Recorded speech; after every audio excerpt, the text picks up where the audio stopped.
اللهم صل على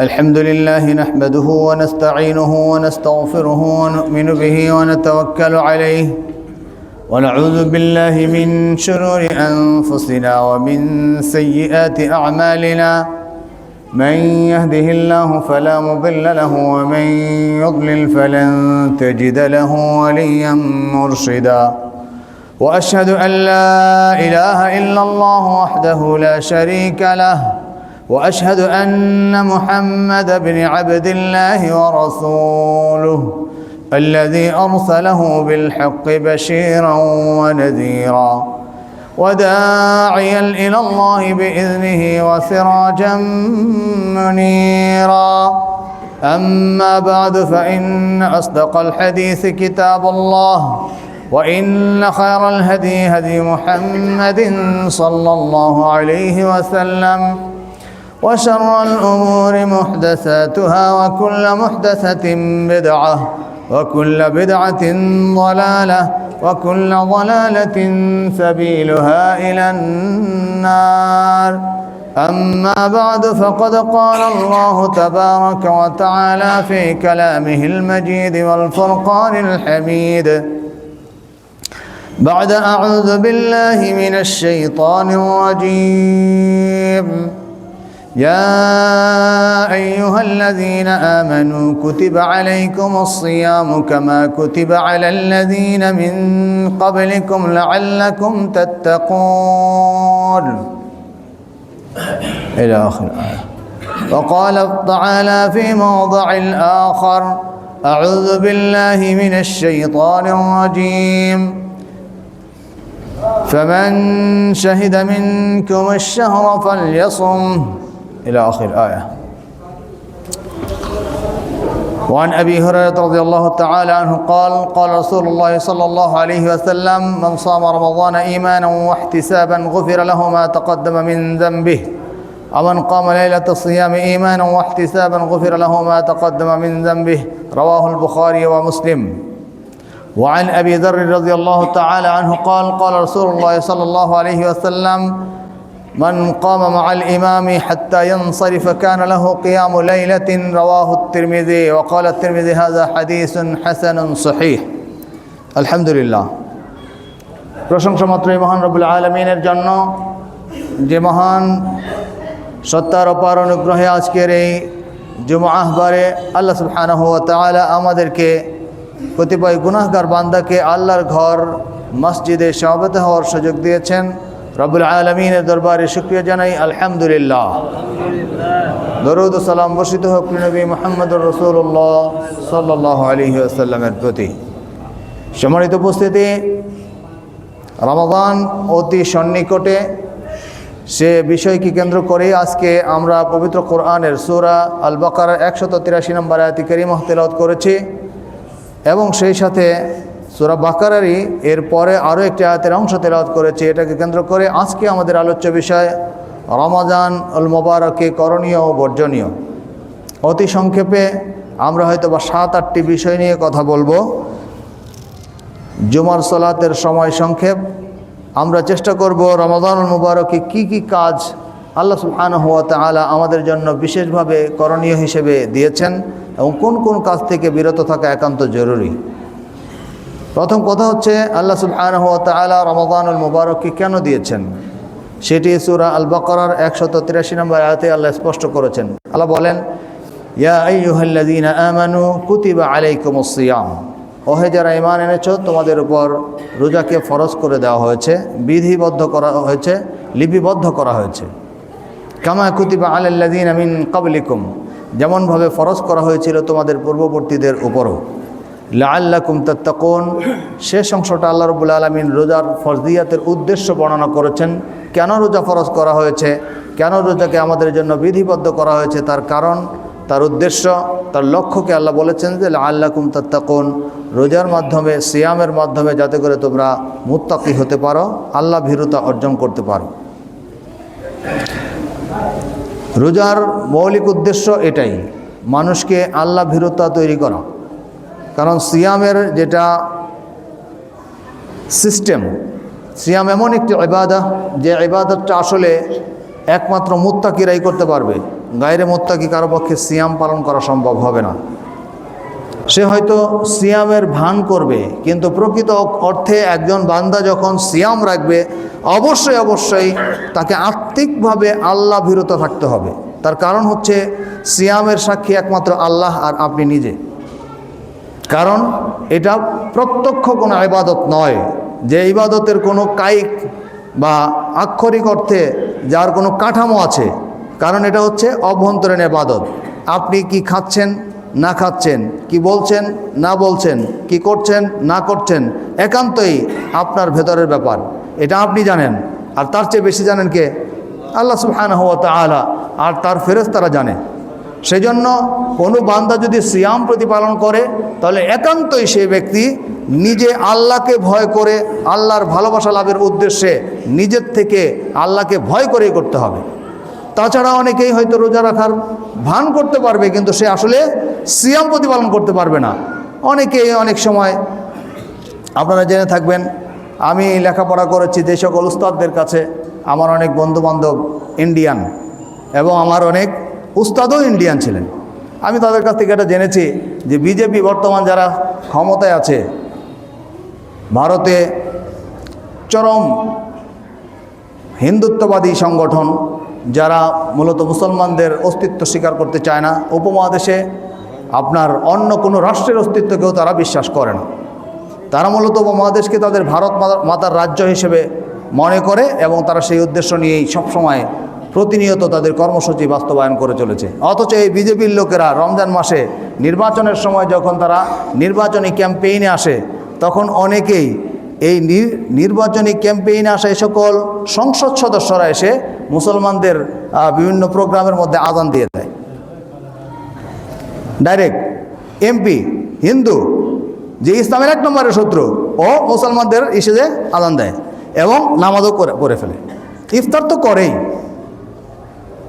তাহলে কি তারা রোজা রাখছে নাকি?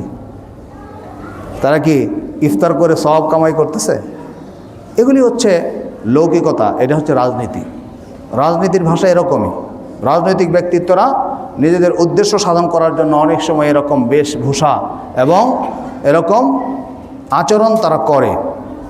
তো সিয়াম প্রতিপালনের বিষয়টা এই জন্য আল্লাহ তাআলা নিজেই বলেছেন, সহিহ বুখারীর হাদিস কিতাবুস সিয়াম, যে হাদিসকে হাদিসে কুদসি বলা হয়। ক্বাল রাসূলুল্লাহ সাল্লাল্লাহু আলাইহি ওয়াসাল্লাম, ক্বাল আল্লাহু তাআলা, আল্লাহ নবী বলেন, আল্লাহ তাআলা বলেছেন, আস-সাওমু লি ওয়া আনা আজজি বিহি ইয়াতরুকু তাআমাহু ওয়া শারাবাহু লি আজলি।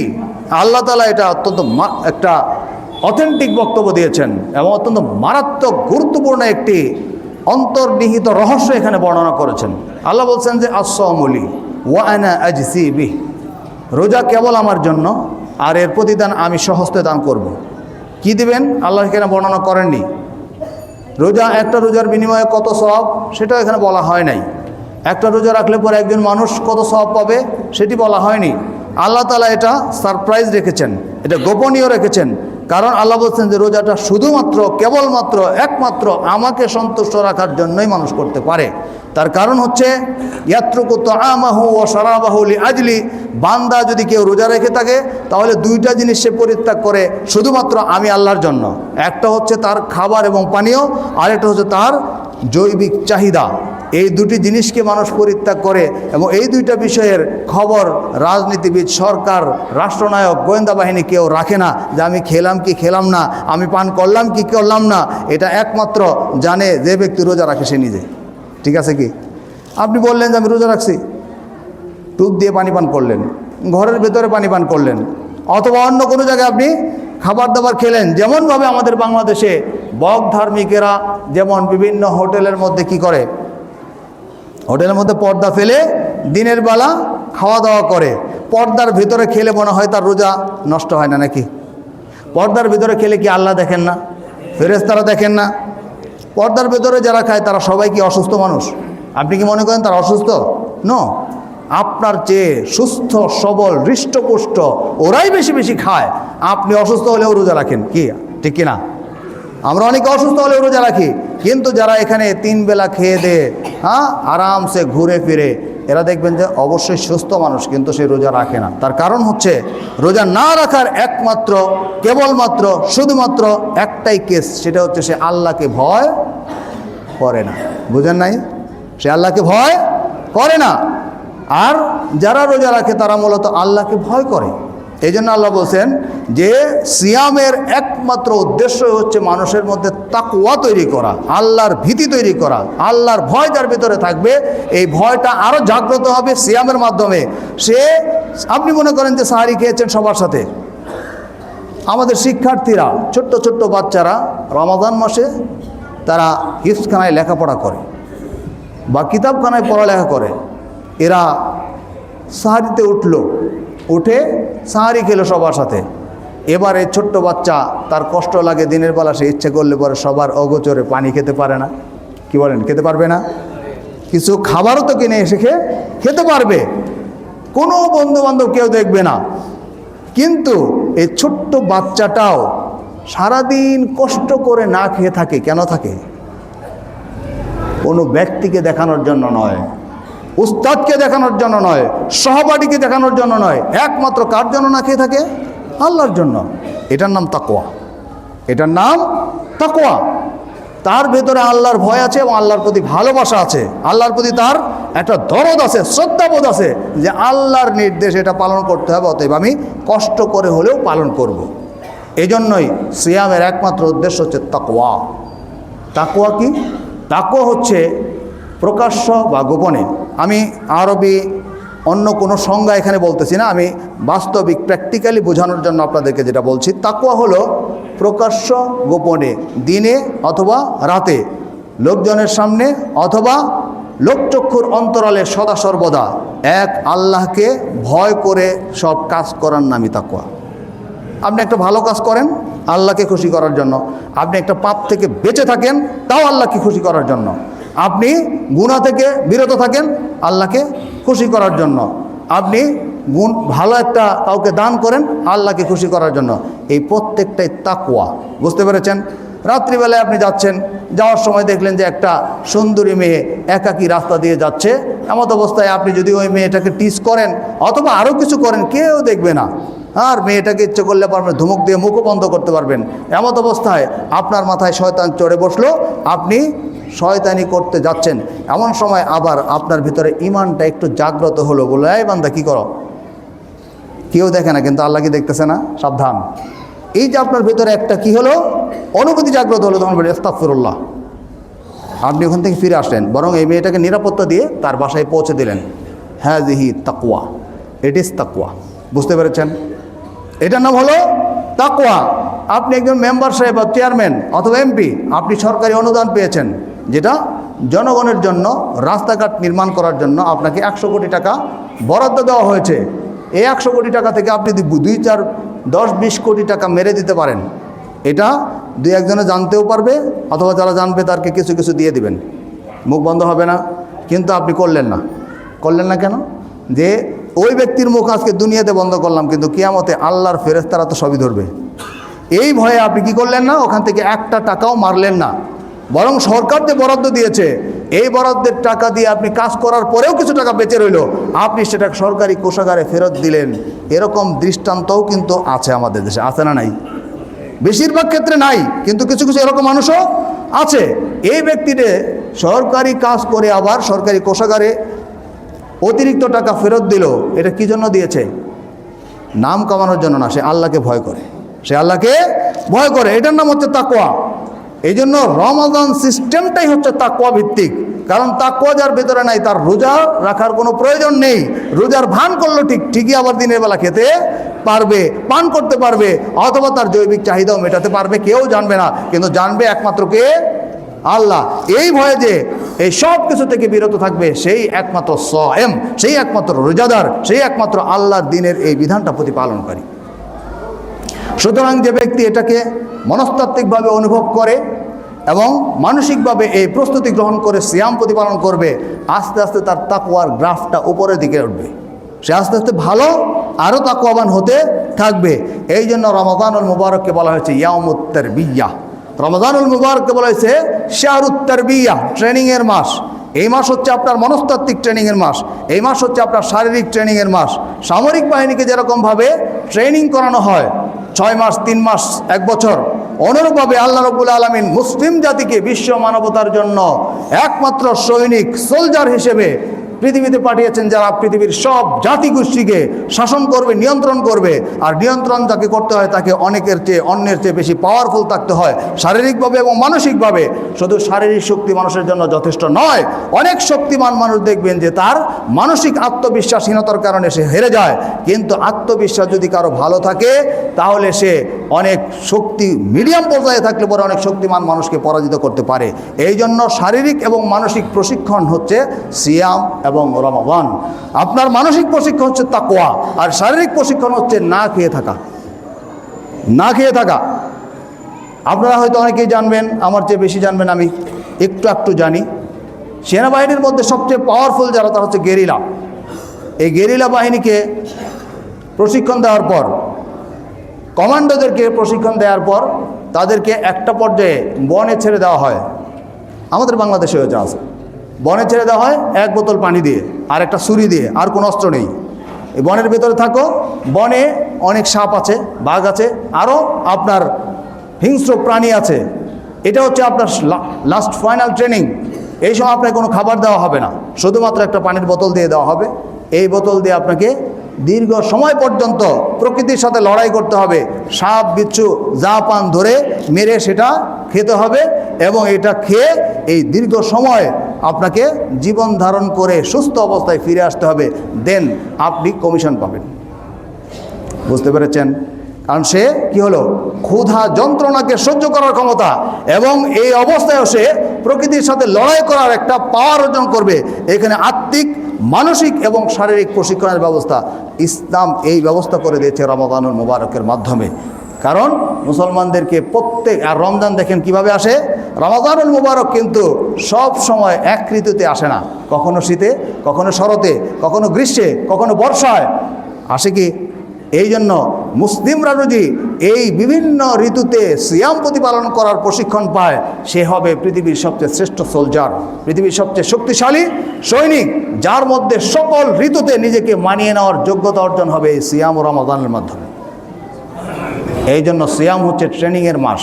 সিয়াম আপনার আত্মিক প্রশিক্ষণ, মানসিক এবং শারীরিক প্রশিক্ষণের ব্যবস্থা করে। এবার আসুন, সিয়ামকে আমরা কীভাবে প্রতিপালন করব। সিয়ামকে প্রতিপালন করার জন্য ইসলাম আমাদেরকে কিছু মৌলিক কাজের কথা বলে। সিয়াম আপনি অবশ্যই রমাদানুল মুবারকে রোজা রাখবেন। তো রোজা রাখাটাই কি শেষ? রোজা রাখলেন, সকালবেলায় সাহারি খেলেন, ভোরে আপনি আজানের আগ পর্যন্ত সাহারি খেলেন, সাহারি খাওয়ার পরে সারাদিন কষ্ট করলেন আর নামাজ পড়লেন না, আপনার সিয়াম কি হবে? আপনার সিয়ামটা একটু অন্তঃসার শূন্য। এটি হচ্ছে হিন্দুরা, বৌদ্ধরা, খ্রিস্টানরা, সব জাতির মানুষই কি সিয়াম প্রতিপালন করে, কিন্তু তাদেরটা হচ্ছে উপোস বা উপবাস। আপনিও এরকম একটা উপবাসের মতো কাজ করলেন। আপনার এই সিয়াম আল্লাহর কাছে কোনো দাম নেই। আপনাকে অবশ্যই ফরজ ইবাদতগুলি অবশ্যই পালন করতে হবে। যেগুলি ফরজ, এগুলি প্রতিপালন ছাড়া আপনি সিয়াম প্রতিপালন করার মাধ্যমে সিয়ামের ফরজিয়াত আদায় করতে পারেন, কিন্তু এখান থেকে কোনো ফায়দা পাবেন না, আল্লাহর কাছে কোনো সওয়াব আপনি অর্জন করতে পারবেন না। সিয়াম রাখলেন, সারাদিন কষ্ট করলেন, আপনি 12 ঘন্টা, 16 ঘন্টা, 18 ঘন্টা কোনো কিছুই খেলেন না, আপনি আপনার জৈবিক চাহিদা থেকে দূরে থাকলেন। ইফতার করার পরে একটা ডান্ডারি ধরালেন, ফু মারলেন, কী লাভ হলো? সিয়াম যে আপনাকে প্রশিক্ষণ দিতে আসছে যে এই বোকা, সারা জীবন নিজেকে পুড়িয়ে ধ্বংস করে দিয়েছ, এখন তুমি নিজেকে কি করো? পরিশুদ্ধ করো। তুমি নিজের দেহটাকে বাঁচাও। তোমার শরীরটাকে তুমি তো টক্সিক করে দিয়েছ, তোমার শরীরটাকে তুমি বিষাক্ত করে দিয়েছ, তোমার শরীরের ভিতরে বিষাক্ত বর্জ্য পদার্থ, বিষ, এগুলি তোমাকে ধ্বংস করে দিচ্ছে। আমি এমন একটা অটোমেশন পদ্ধতি নিয়ে আসলাম যার মাধ্যমে তোমার শরীরের সমস্ত বর্জ্য, বিষ, টক্সিন বের হয়ে যাবে। আপনি সেটা কি করলেন? বাধাগ্রস্ত করলেন। সারাদিন না খেয়ে শরীরটাকে একটু টক্সিন ফ্রি করছেন, আবার সন্ধ্যা হতে একটা বিষের বড় শলাকা ধরিয়ে টানা শুরু করে দিয়েছেন। আপনি কি সুস্থ হবেন? আপনি ট্রেনিংয়ের তো মৌলিক নিয়মই জানলেন না। আপনার ট্রেনিংটা তো এরকম না যে সকাল থেকে সন্ধ্যা পর্যন্ত না খেয়ে আছেন, এরপরে যা খুশি তাই খাবেন, তা না। আপনার যদি বদভ্যাস থাকে ধূমপান করার, আপনার যদি বদভ্যাস থাকে গুড় লাগানোর, আপনার যদি বদভ্যাস থাকে জর্দা দিয়ে পান খাওয়ার, আপনার যদি বদভ্যাস থাকে আরও অন্যান্য কোনো কিছুর, আপনি 12 ঘন্টা 16 ঘন্টা না খেয়ে থাকলেন, একটু ধৈর্য ধরেন, একটু পরে ঘুমিয়ে যাবেন, ঘুমের আগে 1-2 ঘন্টা আপনি একটু এটা বিরত থাকেন। আল্লাহ আপনাকে একটা বিশাল সুযোগ করে দিয়েছেন, আল্লাহ আপনাকে সুস্থ করার ব্যবস্থা করেছেন, আপনি কেন সেখানে ব্যাঘাত ঘটান? নিজেকে কেন ধ্বংস করেন? বুদ্ধিমানরা এই সময়টা নিজেকে বাঁচিয়ে রাখবে, সে নিজেকে সুস্থ রাখার জন্য সর্বোচ্চ চেষ্টা চালাবে, নিজেকে রিফ্রেশ করবে, নিজেকে এনার্জেটিক করবে। আপনি যদি নিজেকে আবার রিজেনারেট করতে চান, অবশ্যই রোজার মৌলিকত্বকে আপনাকে বুঝতে হবে। আপনি যাবতীয় এই সমস্ত আপনার নাপাকি, অপবিত্রতা, বদভ্যাস পরিত্যাগ করেন, সিয়াম রাখলেন, এরপরে রাত্রিবেলায় আপনি কি করবেন? কিয়ামুল লাইল করেন। এটা হচ্ছে 1 নম্বর কাজ। সিয়ামের সবচেয়ে ফজিলত অর্জনের জন্য আপনি একটা নতুন অভ্যাসে অভ্যস্ত হন, কিয়ামুল লাইল করার অভ্যাস করেন। আল্লাহ নবী সাল্লাল্লাহু আলাইহি ওয়াসাল্লাম খুবই স্পষ্ট করে বলেছেন, সহিহ বুখারী এবং মুসলিমের হাদিস, আবু দাউদ, তিরমিজি, নাসাঈ, ইবনে মাজাহ, মুস্তাদরাক হাকিম, মুওয়াত্তা ইমাম মালিক সহ যত হাদিসের কিতাব আছে, প্রত্যেকটা হাদিসের কিতাবে এই হাদিসটি একটু পার্থক্য সহকারে আসছে, তবে বুখারী মুসলিমে প্রায় সেম শব্দে আসছে। আল্লাহ নবী সাল্লাল্লাহু আলাইহি ওয়াসাল্লাম বলেন, মান সামা রমাযানা ঈমানান ওয়া ইহতিসাবান গুফিরা লাহু মা তাকাদ্দামা মিন যামবিহি, যে ঈমানের সাথে এবং আল্লাহকে ভয় করে রমাদানের রোজা রাখে। দেখেন, ঈমান, ইহতিসাব, ইহতিসাব মানে আত্মজিজ্ঞাসা। আত্মজিজ্ঞাসাটা কি? যে আমি সিয়াম পালন করতেছি আল্লাহকে খুশি করার জন্য, আমি সিয়াম পালন করতেছি আল্লাহর নাখুশি থেকে বাঁচার জন্য, আমি সিয়াম পালন করতেছি জান্নাতে যাওয়ার জন্য, আমি সিয়াম পালন করতেছি জাহান্নাম থেকে বাঁচার জন্য। এরকম মানসিক প্রস্তুতি নিয়ে যে ব্যক্তি রোজা রাখবে, আল্লাহর নবী বলেন, গুফিরা লাহু মা তাকাদ্দামা মিন যামবিহি, আল্লাহ রাব্বুল আলামিন তার পূর্বের সব গুনাহ মাফ করে দেবেন। সুবহানাল্লাহ। আপনার উদ্দেশ্য যেরকম, আপনার বিধিও সেরকম। আপনার উদ্দেশ্য যেরকম, আপনার সার্থকতাও তেমন। আপনি উদ্দেশ্য করছেন যে আপনি গুনাহ মাফ করে আল্লাহর কাছে জান্নাত চান, আল্লাহ আপনার গুনাহ মাফ করে দেবেন।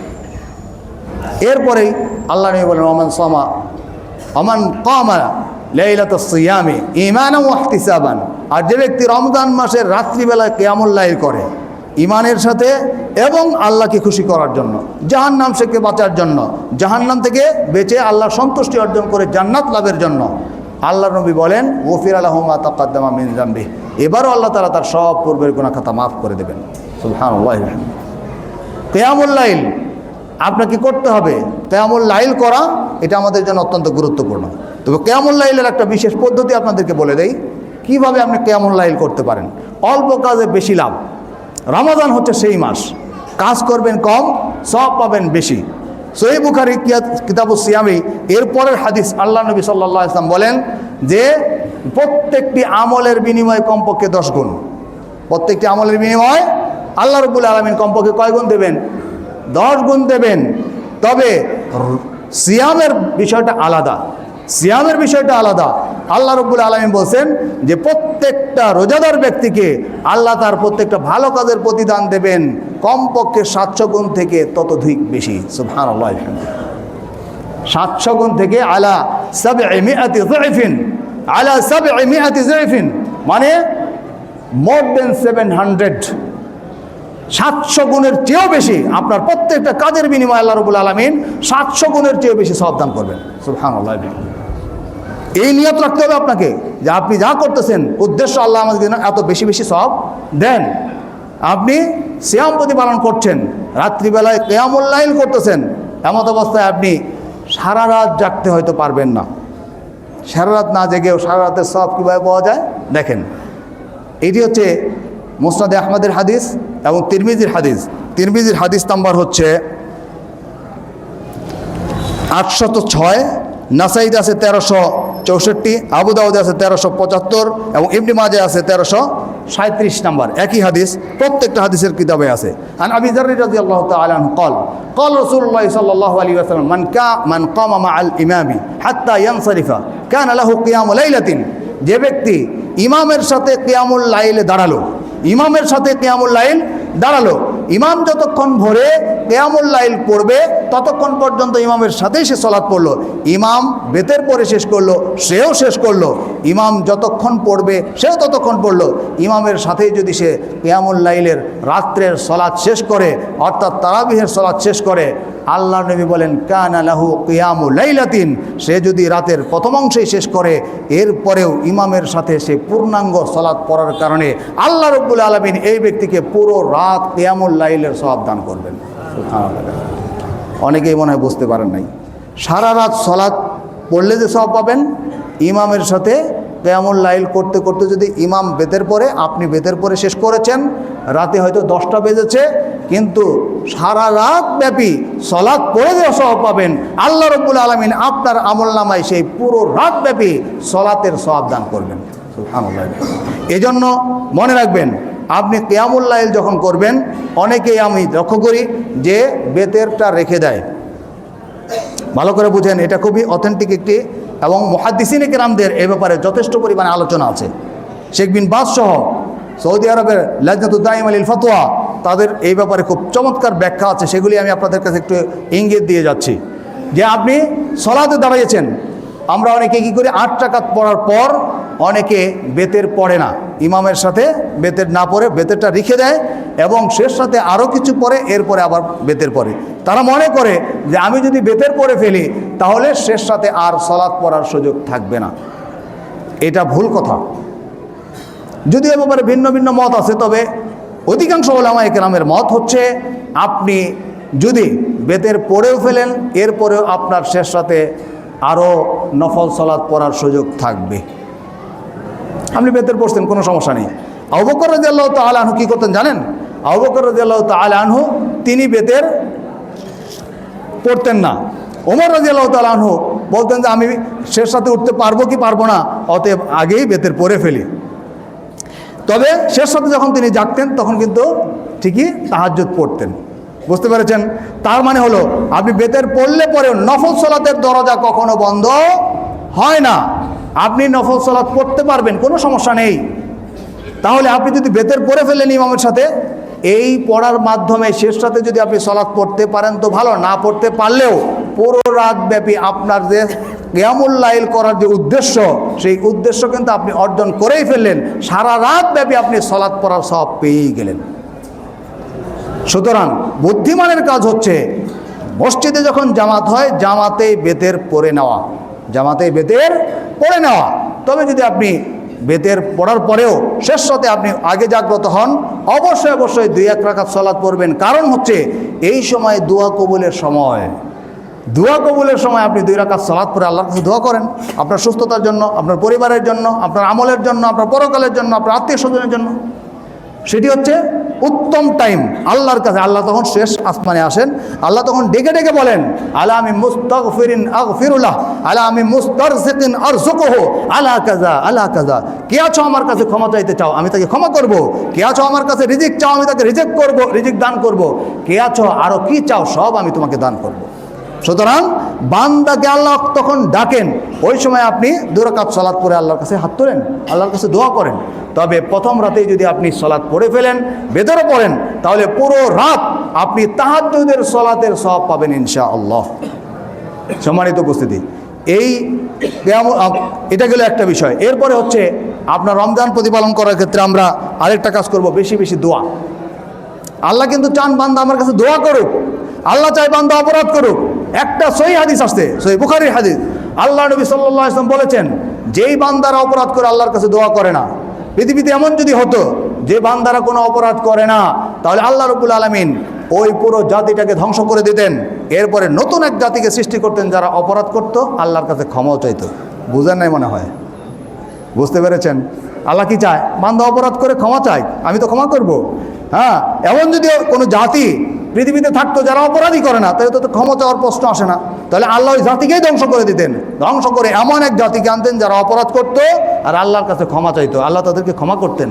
সুতরাং আমরা অপরাধ করবো, আল্লাহর কাছে ক্ষমাও চাইবো। রমাজান মাস হচ্ছে, সহিহ হাদিসের মধ্যে আসছে যে রোজাদার বান্দা যদি আল্লাহর কাছে দোয়া করে, আল্লাহ সেই দোয়া কবুল করেন। রোজাদার বান্দার দোয়া কবুল হয়, মুসাফিরের দোয়া কবুল হয়, যে সকল ব্যক্তিদের দোয়া কবুল হয় এর মধ্যে অন্যতম একটা বান্দা হচ্ছে রোজাদার। আপনি রোজার মধ্যে দোয়া করবেন। আল্লাহ বলেন, ওয়া ইযা সাআলাকা ইবাদি আন্নী ফাইন্নী করিব, বান্দা যখন আমার সম্পর্কে জিজ্ঞেস করে যে আমি কোথায়, আমি খুব কাছে।